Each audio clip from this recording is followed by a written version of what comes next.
Hello, everybody. Welcome to this latest webinar from Europe Active on adapting standards and skills for fitness professionals post the COVID-19 shutdown, although we're still in some element of shutdown, obviously. So if I could just take this opportunity to introduce myself. My name is Julian Berryman, and I am the Director of Europe Active's Professional Standards Committee. So we have, or the Professional Standards Committee have responsibility for Europe Active's educational standards, or what we refer to as the sector qualification framework for various occupations across the fitness sector. The Professional Standards Committee is also responsible for EREPS, or the European Register of Exercise Professionals. This is, as I say, the latest in a series of webinars. All of our webinars are available on our website. We have an information and resources, COVID-19 information and resources page that you can go to. This webinar, like all our other webinars, will be recorded and will be available in the next 24 hours. Just to establish a few ground rules, guys, I mustn't scratch my ear. I always do that on webinars. Just to establish a few ground rules, you are on mute and no video. But you can ask questions. You'll see that at the bottom of your screen, you can hover over the Q&A bit and you can write a question there. We will endeavor to answer that question at the end of this presentation. We will endeavor actually to answer all questions in due course. We'll write to you guys. So just to set the scene a little bit before we go to our esteemed presenters, none of us really know what the new normal is going to look like, or how long that new normal is going to take to establish. But what I think we can be sure of is that fitness professionals out there will be on the front line in the delivery of services, both within gyms and within communities. So what I'm very anxious to do is to give those professionals as much reassurance as possible and give them the skills they need to cope and flourish in the new environment. So that's really what today's webinar is all about, to talk about how we might need to adapt some of our standards, our educational standards, and some of our skills. And to do that, we've invited three separate presenters today. We've been thrown a bit of a curveball because Professor Alfonso Jimenez has been called to a high-level meeting with the Spanish government to discuss the current situation. He should join us shortly, but we're going to switch our order of presentation a little bit, and we're going to go first of all, in just a second, Jennifer, to Jennifer Halsell DeWitt.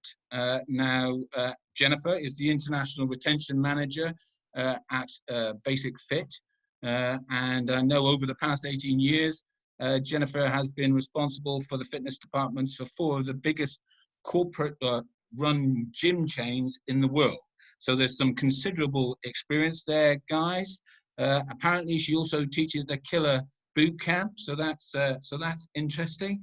Yeah, Jennifer's going to focus on the digital side. I sort of hope that Alfonso would set this up a little bit, but obviously that change in running order. So but I'm sure Jennifer will cope.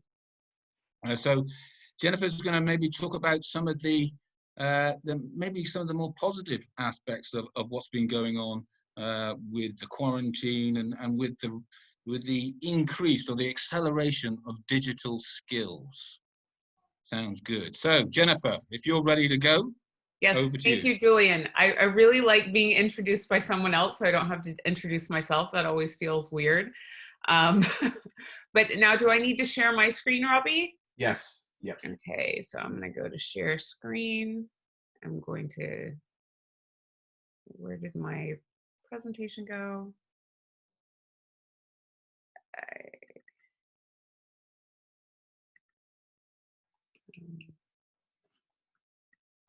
Now,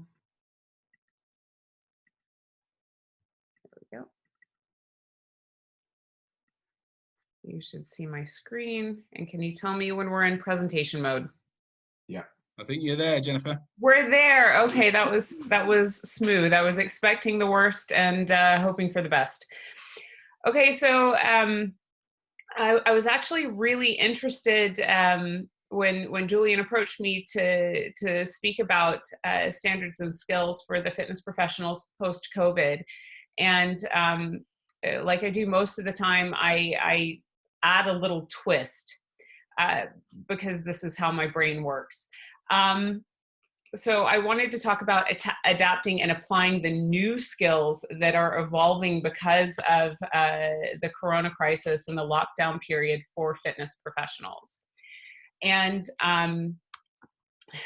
I want to start by talking about, and I'm actually going to frame this for the most part around personal trainers, but by extension, it can also apply to fitness instructors and group fitness instructors. But I was really just zooming in on the lens of personal training for the purpose of this presentation. So historically, the business formula for personal trainers was the number of sessions you service multiplied by your session rate equals your income.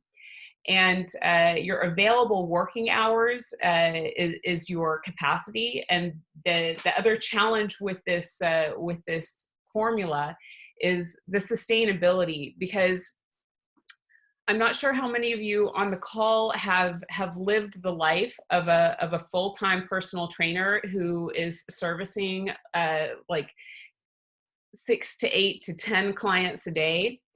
But it's a source of churn for many professionals in our sector, because training client after client after client after client day in and day out, it can be pretty draining. And I think that's one of the big challenges a lot of personal trainers have with their business is, how do you get out of just the one-on-one client element of your business? Because our clients can really benefit from their trainers in the hours in between the sessions. And how to do that is a really open-ended question that provides a big opportunity. But that opportunity, I think a lot of trainers get blocked in the answer for it, because how do you expand your service outside of the four walls of the gym? Or how do you service your clients between their sessions or outside of their package? And I think quarantine kind of forced us to answer that question. And I really believe it's one of the unexpected upsides of quarantine for fitness professionals, because we either went broke or we broke the historical PT business formula. We got creative, we got digital, and the other part of the equation that has really helped us is our clients were forced to get digital with us. Maybe they weren't interested in trying something new before, but when presented with no other options, a lot of people are trying new things for the first time during this period. So, hang on, I'm just going to my notes. The quarantine forced us out of our comfort zone as fitness professionals. And I really believe our comfort zone is often linked with our skills, our abilities, our knowledge, and our network. So we went places that we've never been before, and we've had to learn things and make mistakes through this process. But that is, if you go back to it, it's linked to that skill element that is the basis of this presentation. We have some really great examples of digital PT forerunners, and I tried to collect a smattering for you and put them on a little bit of a continuum. We've got a lot of new players in the fitness sector in general, and some existing players that have been around for quite a long time that have just adapted to to the digital environment.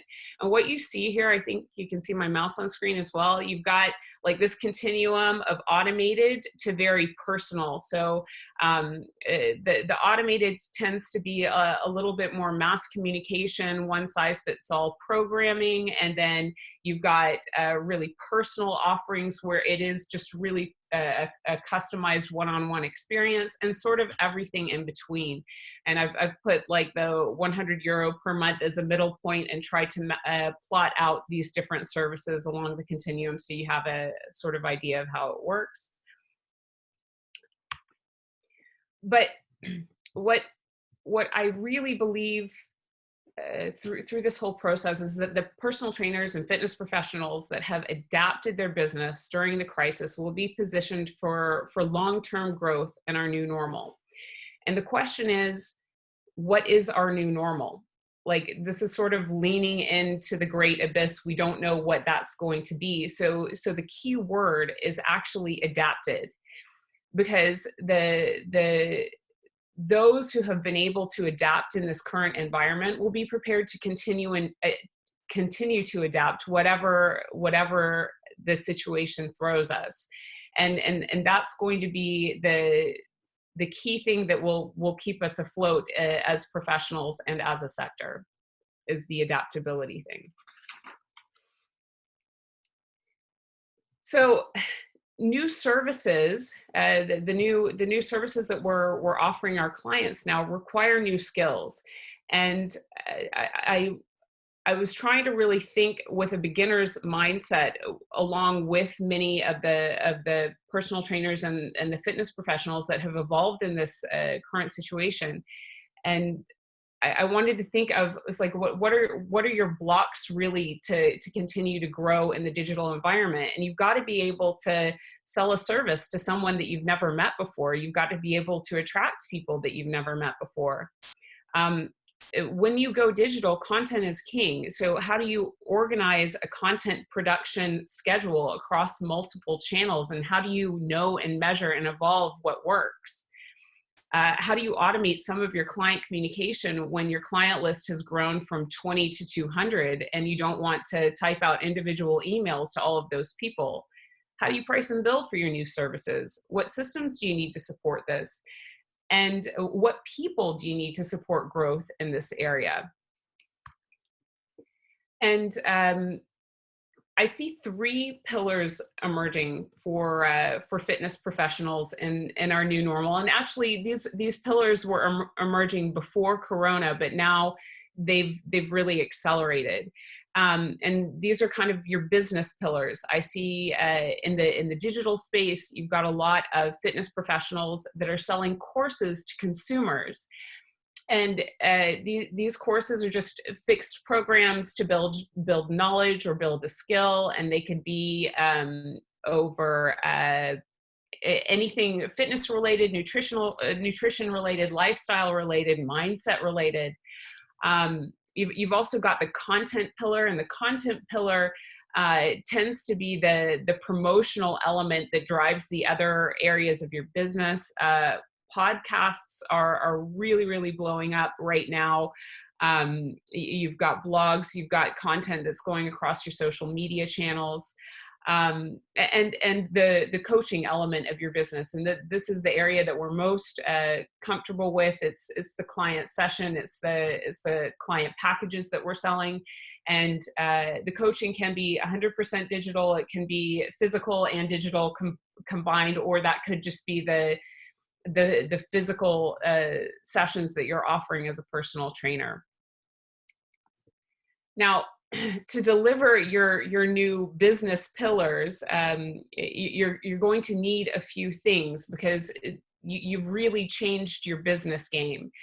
You need skills, you need systems, and you need structure. And I've just tried to kind of put down my top three in these areas and try to show some inspiration on how you can move forward in these areas.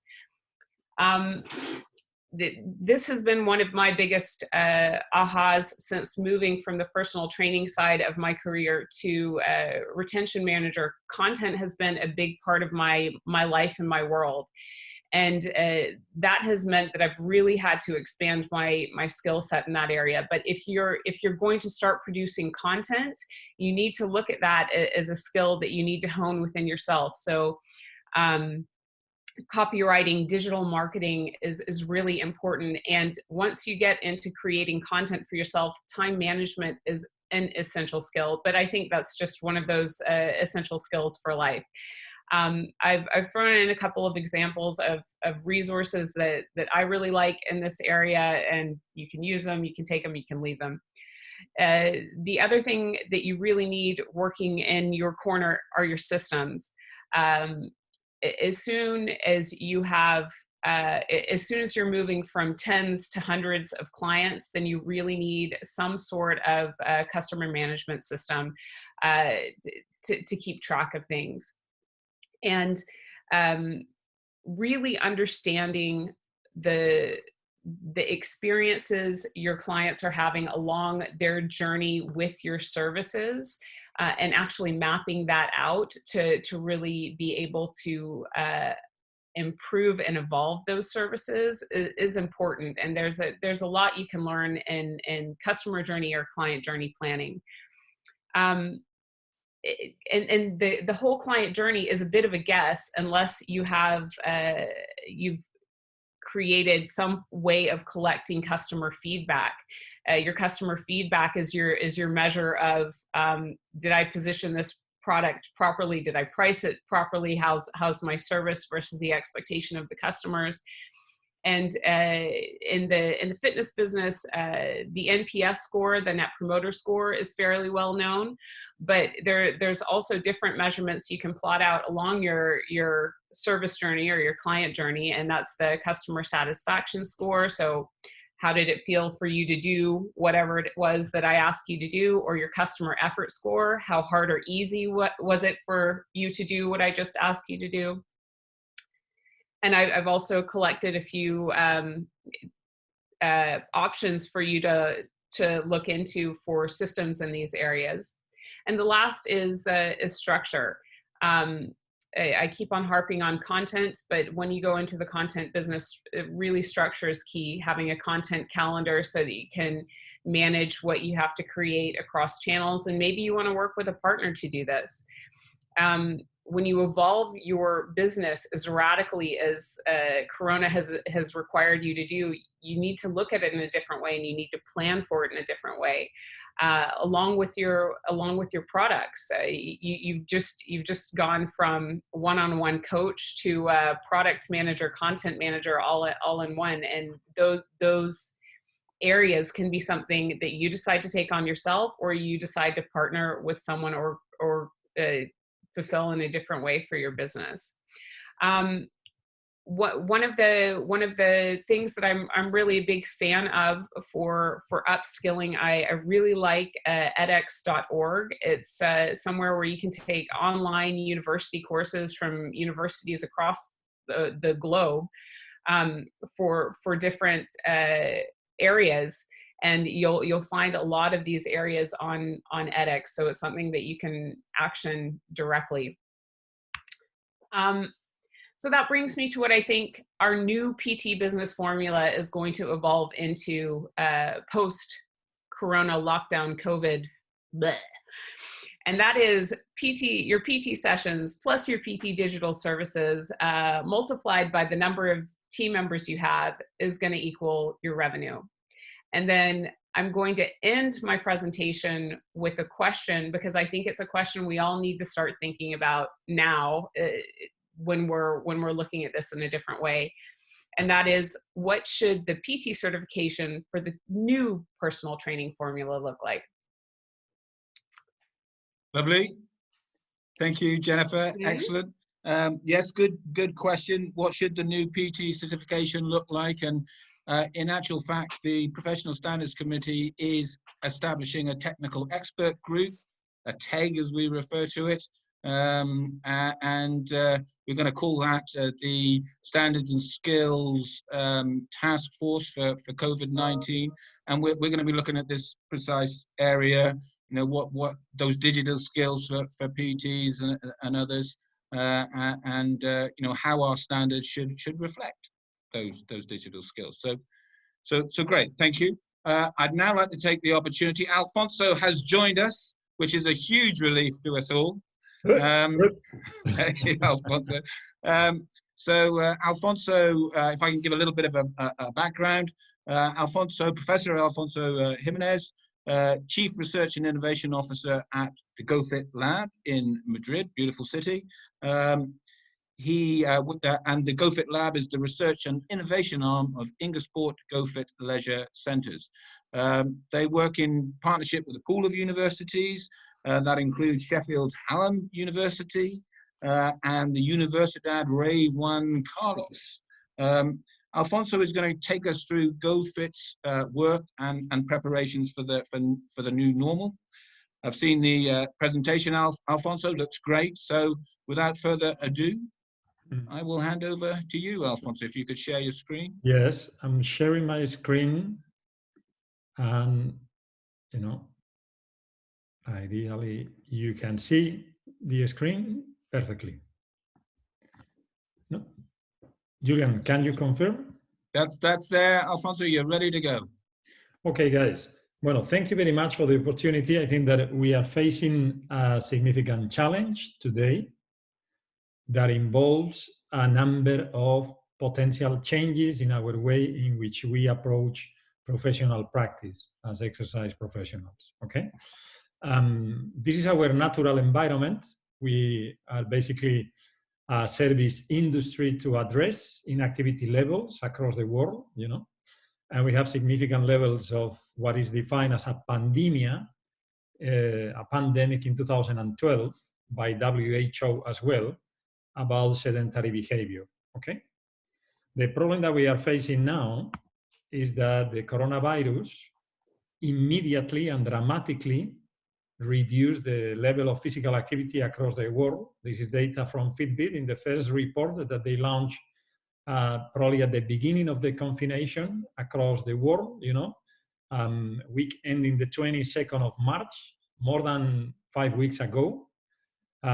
Especially hard the situation in my country, in Spain, you know, with a significant reduction by government of any social activity, and basically asking 100% of the population to stay at home inside, you know. And as I was referring to, we are expecting a dramatic increase in non-communicable diseases as a result of this additional COVID inactivity levels, okay? Which means that when people are back to move, they will come with a back with a number of challenges for us as exercise professionals, okay? Claro, for us, looking for a proactive approach here, I think that you guys have to really engage more and better with the formal recognition of the capabilities and the skills of the exercise professionals, you know. We GoFit are members of the Operator Champions program of Europe Active, and Jennifer, Basic Fit as well, you know. Yep. And Fitness First, and that's it, no more. An industry that generates, you know, billions and billions of euros, that is able to serve millions of people, is unable to recognize the exercise professionals in a proper way. Where are you guys? I don't see you, but I would like to see you here, you know, training providers, registering graduates as a compulsory commitment to support skill development and standards and qualifications, you know, operators recognizing the value of formal education in qualified professions, and individuals taking the responsibility, taking the duty of care of members that basically, you know, the formal registration will allow, no? So I would like, no, if we look into this as a proactive approach, a best practice could be for all you guys to join eReps immediately as a result of the COVID crisis, you know, is as a duty of care, as a level of professional responsibility. Because the step one to get credibility for us as an industry, the first step is to get visibility. We have probably 500,000 of people working in the industry across 28 countries in Europe, serving 700 million of human beings. And we have almost 13,000 members in the register, which is totally unacceptable. Okay. Our value to influence, I have a meeting later tonight, this evening with WHO. Our ability to influence policy at international level will be based in our size and capability. And the size is about our volume. And I want you guys to register on eReps as a duty of professional care. Okay? Any new exercise professional joining GoFit, through the induction program, the guy has to provide the certificates to go to the register, and we pay the registration for the guys, but they are formally qualified and formally recognized. Okay? Message 1, proactively engage with your industry body. Okay? Good. Well, let me tell you a little bit about our company.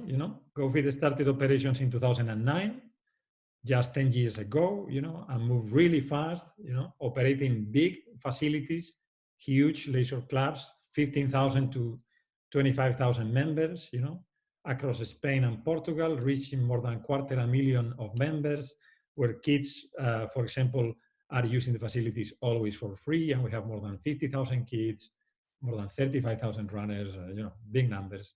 And basically what we did is that we built a research unit within our provision. So we do a lot of research about a number of things, but the most interesting thing, and I think that is something that it will be especially important for our industry now, is linking to our economic and social impact. We run every 2 years a big study with PwC. We are now just finished the 2019. This is data from the 2017. And here we took 114,000 members that met or exceeded physical activity guidelines during the whole year of 2017, and we assess the impact in healthcare spending reduction, work absenteeism, subjective well-being, and increase in life expectancy. And this provide a return of investment of 3.2 euros per euro generated in our turnover. The message is clear: if you promote active living, people will move, all the society will benefit. And we have to take responsibility about this message, because now it's especially important. One of the key drivers of the industry recovery is if we link the capability of the industry to deliver effective evidence-based exercise interventions that will improve immune function to protect people from COVID-19. And at the same time, not just to protect, but to reduce the risk factors that increase the risk of death from this disease. Okay? We are part of the solution. In Spain, and apologies that I arrived a bit late, but we were discussing with government an independent study done through Spain Active Observatory, but focusing on the inclusion of exercise as the 4th pillar for protection. First one, social distance. Second one, you protect your face with a mask. Third one, you wash frequently your hands. Fourth one, you do exercise on a daily basis. And exercise has to be done, ideally, in a controlled environment with a professional supervision. And this is a fitness club. Okay? So a clear message. And based on this, we have defined our reopening plan that is based in a number of actions that we take, in which we compare ourselves with other public spaces. And we do an independent assessment with a number of virologists and epidemiologists, and we assess the model, and we consult with our academic partners. One of the pillars is qualified and trained staff to guarantee a safe environment. Our anti-COVID army are our exercise professionals. Okay, for these guys to be ready to protect our members, we have to get the guys up skills to really do it, And in our program, we are focusing in 3 main pillars, okay? First one, building on the responsibility of the individuals as an exercise professional, as a member of GoFit Army. Second one is about knowledge. And third one is about attitude. okay? A positive attitude, solid knowledge, serious and commitment and responsibility, you know? And through our, internal training units, our GoFit University, our internal training service, we built a program that focuses on responsibility about all the protective and safety policies and guidelines that will operate in the centers as soon as we reopen.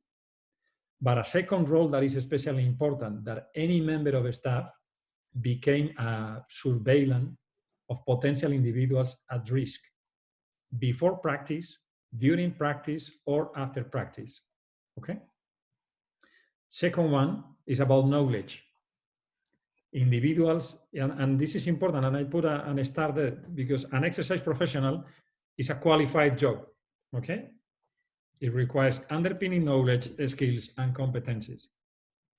You could be a fantastic flowers seller in a fantastic flower shop, and probably your level of qualification will be important. But if you are dealing with exercise, with people, the knowledge is the critical factor, you know? We cannot afford as an industry unqualified staff dealing with people under the post-COVID area. We can't. All our credibility will disappear. So it's a significant element, okay?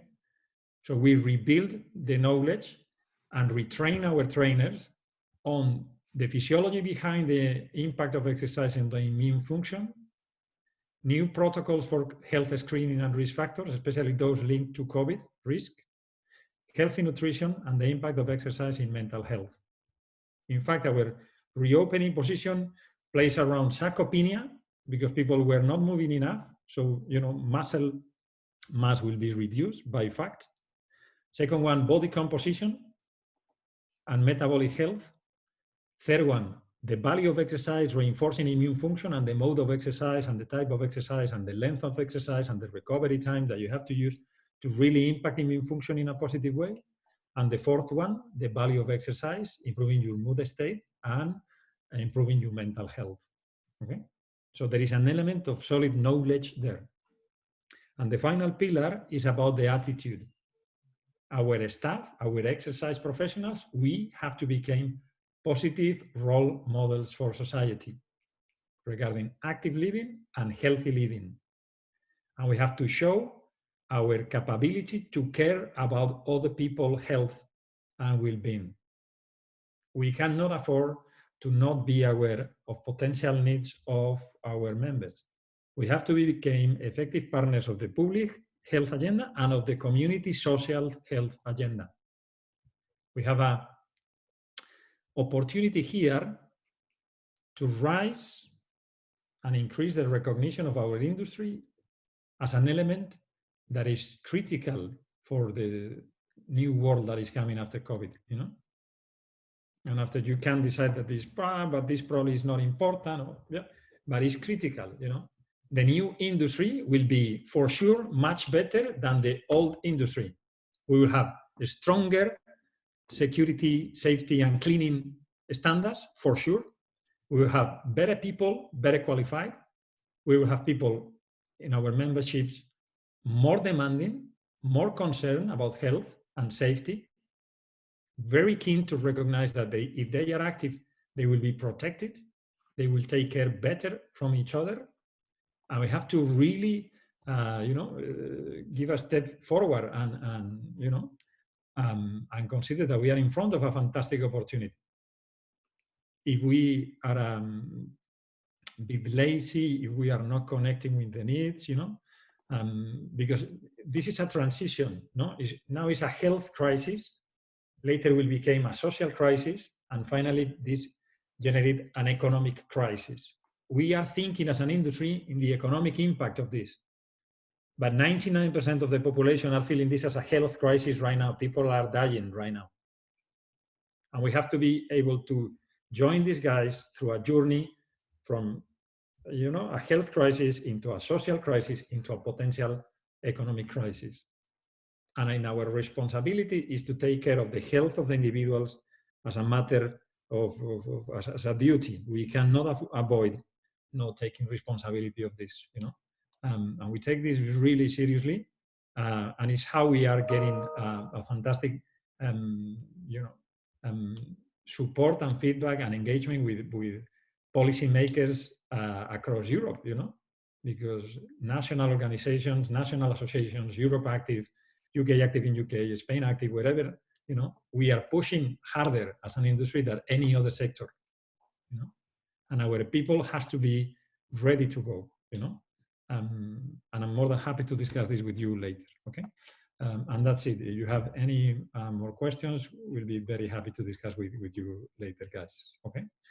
Apologies for my delay and the change in the program, Julian. Thank you. No worries, Alfonso. Thank you for that. That's inspiring stuff. Great. With regards to questions, guys, as I said, we're going to take questions at the end. So any questions for Alfonso, please post them and we'll come to them. We've enrolled the services of Cliff Collins, our Director of Programs, who's going to conduct the question and answer, forgive me, session. We'll come to your questions. But some fantastic points there in terms of, you know, where we need to go as an industry. A real cry there from Alfonso for professionalism, for engaging with Europe Active as the trade body, engaging with EREPs, and we work towards a more professional industry, which is given the level of credibility that it will require in order to fully engage with the health sector. We won't be taken seriously as an industry if we do not continue to professionalize ourselves. And I thought it was really interesting there, Alfonso, as well, that, you know, you referred to a more demanding customer, and that's certainly going to be the case as well. That there is a lot more awareness out there of the importance of physical activity and health, etc. So, and a much more informed customer base. So that's going to be a more challenging environment for fitness professionals as well. Okay, let's now move on. Thank you, Alfonso, but let's now move on to Tara Dillon, our final speaker. Now, Tara has the confidence to speak off the cuff with no PowerPoint, and that's fantastic. So we'll listen to Tara. Just to introduce Tara, she is the CEO of CIMSPA in the UK, which is the Chartered Institute for the Management of Sport and Physical Activity, and effectively CIMSPA is the register of fitness professionals in the UK. Again, working to professionalize the industry, the workforce in the UK. Tara was appointed to that post of CEO in 2015. She's worked at many senior levels, management levels within or roles within the fitness sector. I know that Tara often talks about her beginnings in 1987 as a lifeguard in a local centre, and I think Tara actually worked in the local centre that I now use as a customer. So that's quite a history. But Tara's going to give us a little bit of an insight into the work of CIMSPA, where they are in terms of their response to COVID-19. So over to you, Tara. Thanks, Julian, and thanks, Jennifer and Alfonso. Good afternoon, everybody. Yeah, just to give a bit of background, which might speak actually to some of the comments that Alfonso has just raised about CIMSPA. In the UK, we have the rather unique opportunity actually to have a Royal Privy Council seal that gives us this chartered status, which you know, is a huge advantage in our ability to be able to differentiate between professional and unprofessional. Chartered means something in the UK in other professions. So, for example, you might become a chartered accountant or you might become a chartered surveyor. And our sector believed that having a chartered fitness professional would actually speak that Julian and Alfonso have just raised around credibility of fitness professionals, certainly in the world of health, and an understanding and appreciation of the level of credibility and professionalism associated with it. So I'll just give you a bit of background. The other advantage that CIMSPA has in the UK is that it's been given government support to, back in 2015, a government paper was submitted called Sporting Futures, and one of the asks within it speaks to this agenda, where the government charged CIMSPA, mandated CIMSPA to, and I say this with inverted commas, professionalize the sport and physical activity industry. And I've often said that I take issue with that ask a little bit. Personally, and I'm sure Alfonso and Jennifer will agree, as most of you on this webinar will, I don't actually believe it needs professionalizing. I believe it needs to be understood as a profession, which is something very different.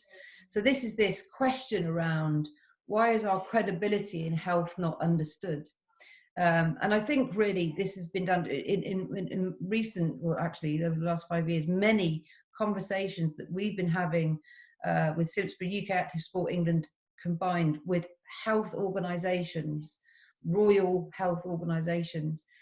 The issue has never been that our sector's impact has been misunderstood. The issue actually is our workforce is misunderstood, and that we've undersold ourselves over a number of decades, frankly, to our colleagues in the health sector.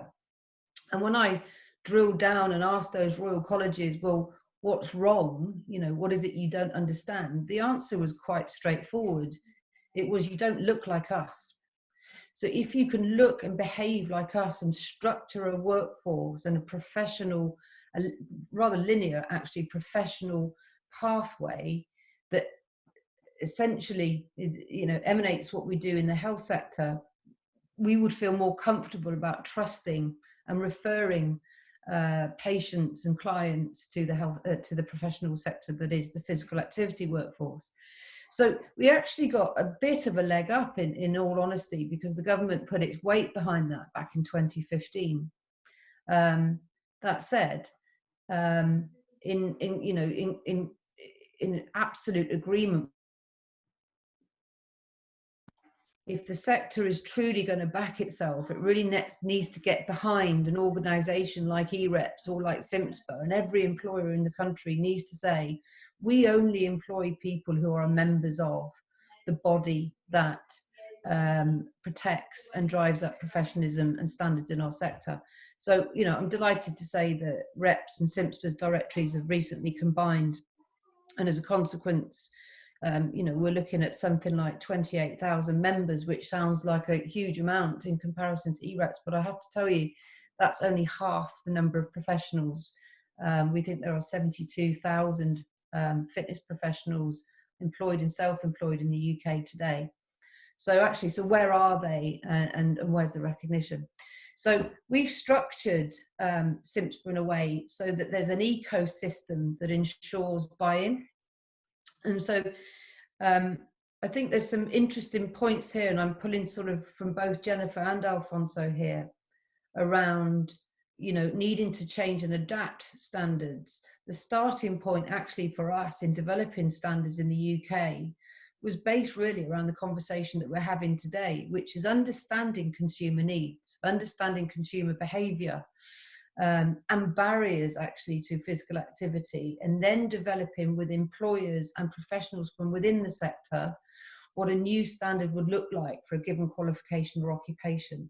That was our starting point, because we needed to understand consumer behaviour and frontline activity in order to shape qualifications that would then service that, and also wider agendas around health, as Alfonso has mentioned repeatedly through his brilliant presentation.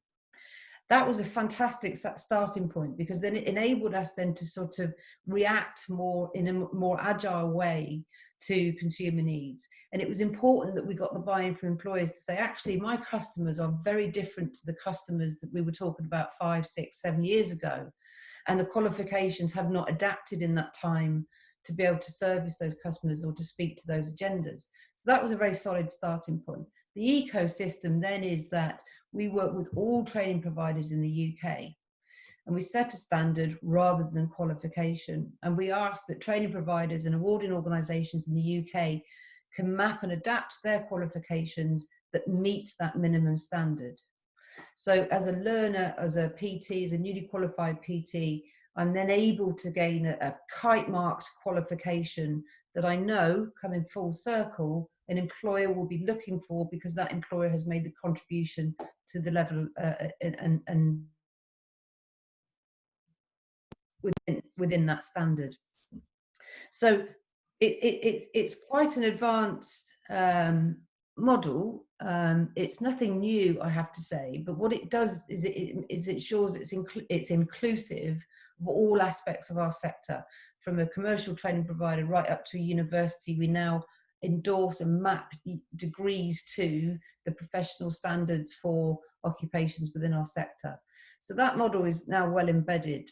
And as a consequence, we can then go back to those health practitioners and say, you asked us to look like you, does this now look like you?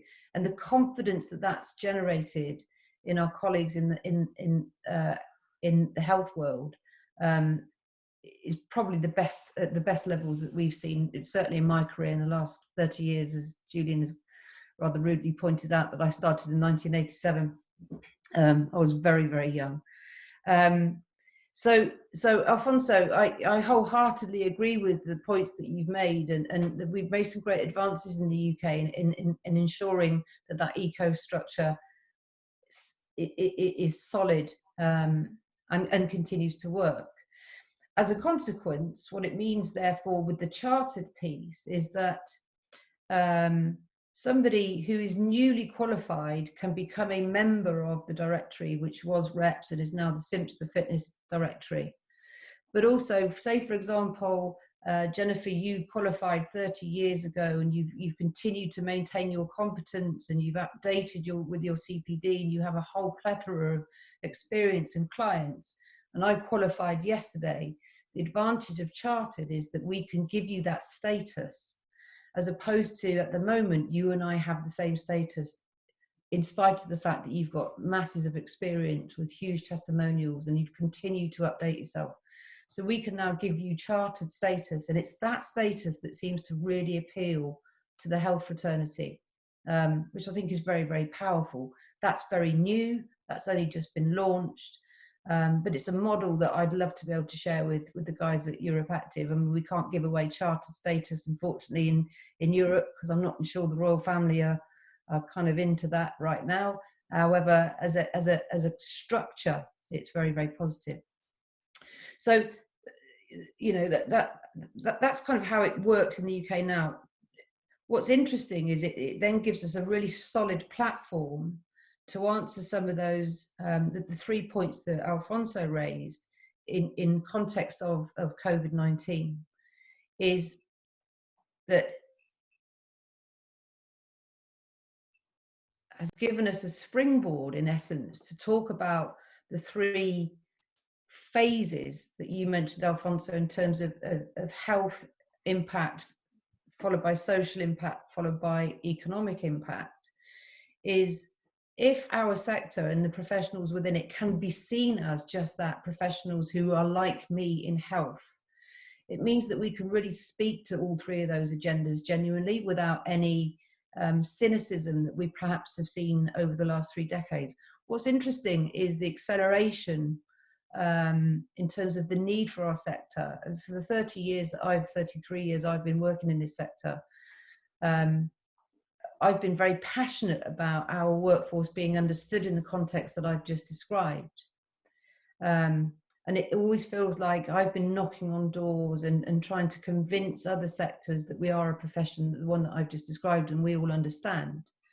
But in the last 2 months, what I've seen is that the conversation has come the other way, and that people, just as an example, as Alfonso raised, every single day at 5 o'clock, somebody from government says that we need to stay in, save lives, protect the NHS, and exercise, all of a sudden our status is understood, it's been elevated, our impact has been stated every single day for the last 8 to 12 weeks. And actually there's been a huge swing of support towards, okay, where is this profession? How can it step up? Unfortunately, that hasn't been matched with reopening and phasing of reopening. It seems that whilst we are seen as this profession, we're not able to open our facilities quite as soon as perhaps we would like to. And that leads me on to answering, as I said I would, Julian, some of the practices that we're developing in the UK for that reopening. So, completely different subject. We've adopted a view that we will have a UK-wide framework which has been developed by UK Active with all of their employer partners, ourselves and Sport England, so that there is a consistent framework for opening across every facility in the UK. And we think that's important. We think that in order for the government to confidently say, we've worked with this sector, there is consistent high-level practice in opening the doors of our facilities, that consumer confidence will be won over, you know, in one fell swoop and immediately. And that's essential. Underneath that, we've also worked with a number of partners and operators to develop some guidance, much like the wheel that you shared, Alfonso. What is good practice in separate areas of your facilities? What is cleanliness, hygiene, swimming pools, and so on. So underneath that is a layer of guidance that each facility can pick up and run with and adapt to their own facility. And then supporting that, we've developed a learning platform with a number of partners so that we can ensure that we get that out to staff who are currently in furlough, ensure that they are work ready on the day that we open the doors. So lots and lots of planning in advance of what we think will be July the 4th. At the very earliest for us to reopen. But I agree with Alfonso that the visibility of our activity in terms of protecting our customers and the quality of the professional staff that they'll come across once we reopen is essential. And the other subject I was really keen to just talk about very quickly was in answer to Jennifer's presentation. We spoke very briefly before the call on the extent to which we think qualifications might need to adapt post-COVID, and in particular around the whole proliferation of digital delivery. And I took the liberty yesterday of talking to half a dozen or so PTs that happen to be friends of mine or members of SIMSPA to get a feel for where they think they might need to adapt their model. And every single one of them stated to me that digital had been key to their survival during the last 2 months. One colleague who runs a small boutique facility down in Fulham in London said that he'd maintained all of his members by adapting a digital offering. And many people had similar stories. What was absolutely key and struck me in my conversations with them is they don't think it's sustainable. Each one of them stated to me that on a one-to-one basis, that definitely works, and that they're constantly adapting how they do it and improving, and they're kind of, you know, adapting on the hoof rather than there's any support out there. But each one of them felt very strongly that to have that as a future and permanent model wouldn't work for them, because if we start doing group training online, it's this lack of personalization that gives them the greatest area of concern. And the other thing that I found fascinating about your presentation, Jennifer, and it was excellent, thank you, was that the extent to which you have looked at this as a business model. And there was more about my business skills as a PT and my digital skills as a PT as opposed to my current skills. And adapting those too. And when I spoke to the PTs yesterday, you know, to a man and a woman, they all said to me, I don't want to become a digital expert. I don't want to have I don't want to be a CRM expert. I don't want to have to understand the legality of holding information and GDPR, and I just want to get back to doing what I do well on a one-to-one basis as soon as possible. So it's interesting, there's some reluctance from some existing PTs around that space. That said, it's here, and I think it's here to stay. So the other piece of work that we've been doing in the UK is, again, a UK-wide policy has been developed to actually protect the professionals within our sector. So if you are going to become an online instructor, this is the national policy for delivery. You know, so it talks about good practice and good legal practice in terms of you hold insurance, you are qualified, you are competent, you hold the right licenses, you understand the implications of GDPR. So it's quite an official document, and one that we've shared with Europe Active and sought their feedback on. And then to support that, we're working with partners, and I'd be delighted to work with you, Jennifer, on support around developing an online product. But the key for us actually was ensuring against people who could damage our sector, people who could jump on the digital bandwagon and say, well, that looks like a bit of a winner. If Joe Wicks can do it, surely I can do it. I'm not qualified, but I'm quite fit and healthy. I think I'll set up my own YouTube account and see how many followers I get. That actually could be more damaging to our sector post-COVID than anything else. So the policy was actually designed to ensure that those type of people pick up the policy and say, no, that's not for me, and that 99.9% of our fitness professionals here in the UK would pick that policy up and say, yeah, that's me, I can follow that, so that we don't damage our reputation. So there's two pieces here. The other thing that I found fascinating in my conversations with the PT is that they've asked that if we look at adapting any qualifications and standards, that we look at it in 3 phases, and that we consult with them on the now. What are their consumers and their existing clients feeling now about how that PTs have had to adapt their own model? That's the first thing they've asked us to do, because it's not everybody's cup of tea. The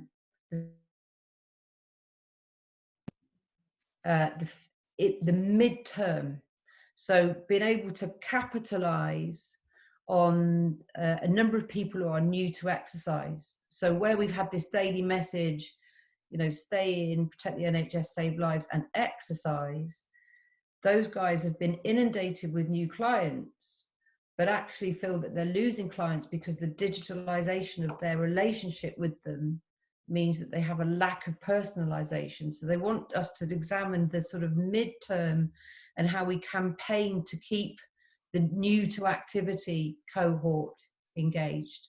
That's the second bit. And then the long term actually is more around, if digital is here to stay, is that a separate qualification and standard in its own right, or is this just CPD that we can develop and keep adding on to those instructors who wish to undertake it? And I'm leaning towards the latter, if I'm honest. But then when I see your presentation, Jennifer, I think, my goodness, there's so much actually that we need to consider. It could be a standard in its own right.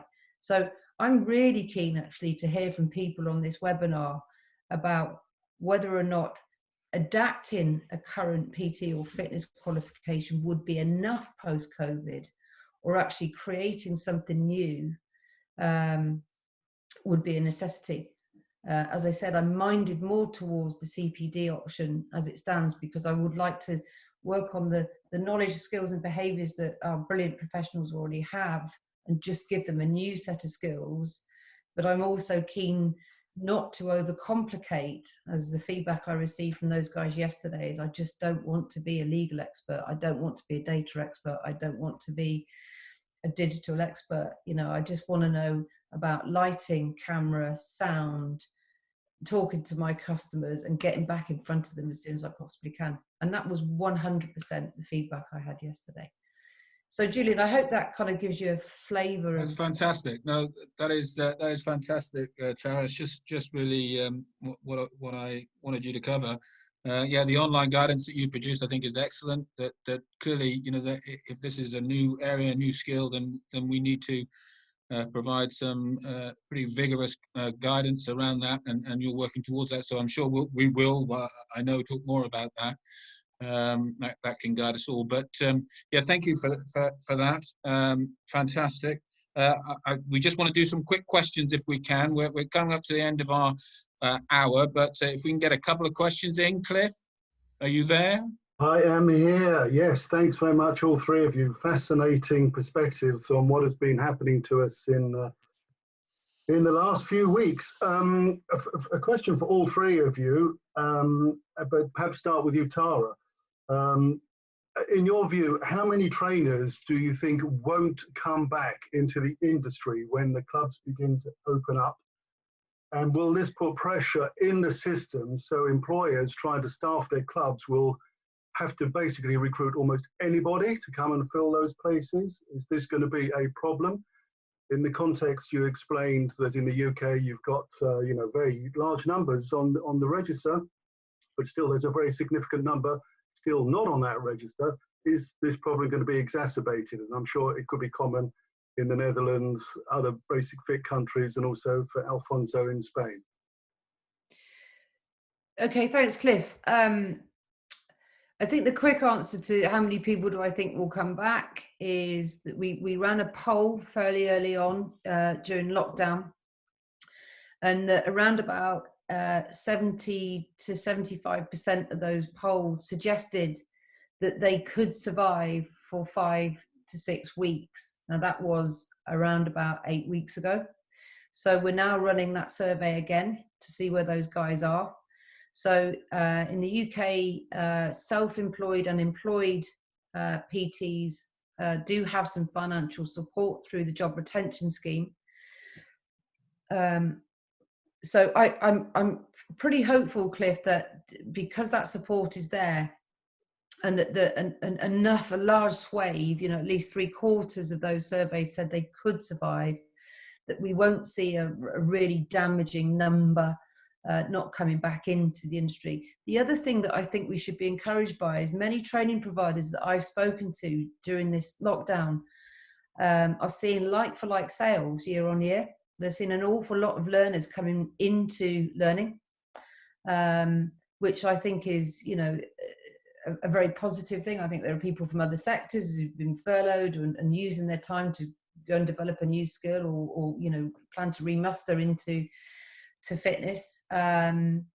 So I'm not unduly alarmed by it, Cliff, if that helps at all. Perhaps, Jennifer, do you have a view? Do you have any sense of what might be happening? Not at all. I'm a blank slate. No, I really have no idea what it's going to mean, because you kind of have a compounding effect. It's like how many staff members and trainers are going to come back, and how many members are going to come back. So yeah, we can look to other markets to see what their return percentages are, but the feedback that we're getting right now is positive, so we're hopeful that we're not going to lose a lot in the process. Alfonso, a quick comment. Sí, bueno, in Spain, and especially in Spain, it's difficult to know because elements of the market that are more immature will suffer more in these situations, okay? For us in GoFit, we don't run any PT services. Our fitness instructor and group fitness instructors and exercise professionals are all full-time staff or part-time staff, but they are formally under a service contract with the company. We are now in a specific arrangement with government for a transition period in a non-service capacity, but we are matching the salary of the people so they are not losing any money on this transitional period, and we are getting 100% of our people in intensive training in the meantime to get back to work fully ready. I don't see a high risk on staffing, because what is clear, and we show this from China as well, is that customer perception for healthy lifestyle and exercise practice increased a lot as an element of self-protection after the crisis. So it should be an expectation that the numbers should be going up, and more people demanding all the kind of services and more job opportunities for us in the coming future. Thank you very much. Jennifer, you talked about taking Basic Fit out of its comfort zone when this crisis was upon you, and you managed to move a lot of your members and indeed new followers into your new digital services. How are you going to get them back into the clubs when you reopen, if you've been so successful doing your digital solutions? Now, I think we're pretty sick of our screens at this point. Yeah,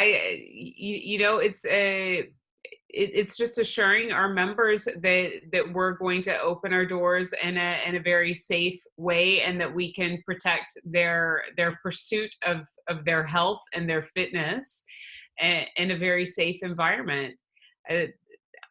I don't have the feeling that people don't want to go back to the gym. But I do have the feeling that we really need to take a serious responsibility as an operator in being very transparent about what our processes are to protect our members, so that they can come and have a safe fitness visit. And I also really think that it's going to be an integration of fitness somewhere at your club, and fitness everywhere that you can have in your pocket on your app or your digital fitness tools. It's actually the ideal combination, and the Corona period has really allowed us to load that in a big way for our members. So I think we can continue to be relevant for them on both fronts in our new normal. Thanks, Jennifer. So I think we can all envisage that when people come back into our clubs, we'll have some people who want to carry on where they left off, others who will be very cautious, and some who perhaps been through some personal traumas. Of course, we all experience in various ways how the COVID crisis has affected us personally through our families and friends. So there's a question for you, Alfonso, which popped up here, that how do you think you will be able to teach your existing personal trainers, for example, to be more empathetic and caring for the customers when they come back into your clubs? Well, I think that is we have an opportunity to review not just the way in which we train people, but about the things that we are considering as critical skills, no, for them to be able to deliver on the expectations of members. No? We are working we were working initially in a really interesting project, about reinforcing the healthcare advisory role of our fitness staff in COVID. No? Moving from just focusing on exercise, technique, exercise programming, interventions, into a more holistic approach. No? And we started, I discussed it with Julian initially, but basically we started from the health advisory role of the NHS. We reviewed the content and the qualification. We adapted to our context. We focus in the areas of active living, healthy nutrition, and adequate recovery and rest, and we build a basic curriculum around this. And it's 100% of our staff that now goes through this online program. All the customer experience people, reception people, support people, and of course the exercise professionals. So, we have to recognize that people will be more sensitive and more sensible to the way in which we support them, and this is going to be a transition period, but we will be different ones than the ones that we were before the crisis started, And I think that we have to develop this more holistic and sympathetic approach to interaction with other human beings, And I think that we have the capability to do it, but we have to specifically focus resources and energy on this, formally. Thank you. Julia, I'm not sure how far we run over time, but I think we're going to have to wrap it up there, Cliff, I think, but thank you. Okay, so there are a lot of outstanding questions here and many more still coming in. Okay. So we'll try and capture as many of these, condense them as possible, put them back to Jennifer, Sarah, and Alfonso to answer, and add them to our COVID-19 webpage when we get this this webinar up there. It's being recorded, of course. So, well, my thanks to all three for answering there. There are a lot of quite difficult questions I have lined up here. So, okay, all right. Well, we'll do our best. Yeah, no, I'll certainly review those, Cliff. Absolutely, I will. But just to conclude, I just want to thank everybody for some excellent contributions. Thank you, Jennifer. Thank you, Tara. Thank you, Alfonso. Great stuff. I just wanted to finish by saying that, you know, we've done some surveys at EREPS as well, and one of the things that came back was that this thing about people coming back to the industry, but we had the result 47% of our EREPS membership concerned or very concerned about their future in the fitness industry. So there is a level of concern out there. So we do have to provide our fitness professionals with reassurance in terms of what they're going to go back to, and certainly with the skills that they're going to need to cope with this new environment, and as I say, to flourish in this new environment. But what I would say, some of the things that are coming out are fantastic things that we've wanted to achieve in our industry for so long.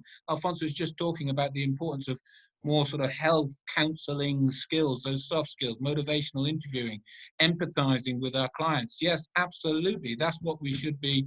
That's what our instructors, trainers should be imbued with, and we need to look at that and make sure we're putting those messages across to fitness professionals. We've talked about reaching out to communities, and Jennifer's talking about the digital options, and that's the perfect vehicle for clubs to reach beyond their walls to those communities, what we've always wanted to do. So now it almost appears that has been facilitated in order for us to grow the pie, the amount of people that are coming in and interacting, becoming physically active, interacting with our sector. So while this is a tough period, there are some tremendous positives that we can take if we stay on top of this and we prepare adequately for it. And finally, just to say that Europe Active are establishing, as I said, a task force of a technical expert group looking precisely at the sort of skills that we need to cover within our standards and how we go about covering that within our standards.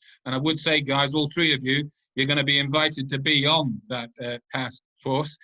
So yeah, you can't turn me down now. Okay, guys, thank you very much. Great stuff. Thanks for coming. Thank you, guys. Thank you all. Cheers. Bye-bye. Bye.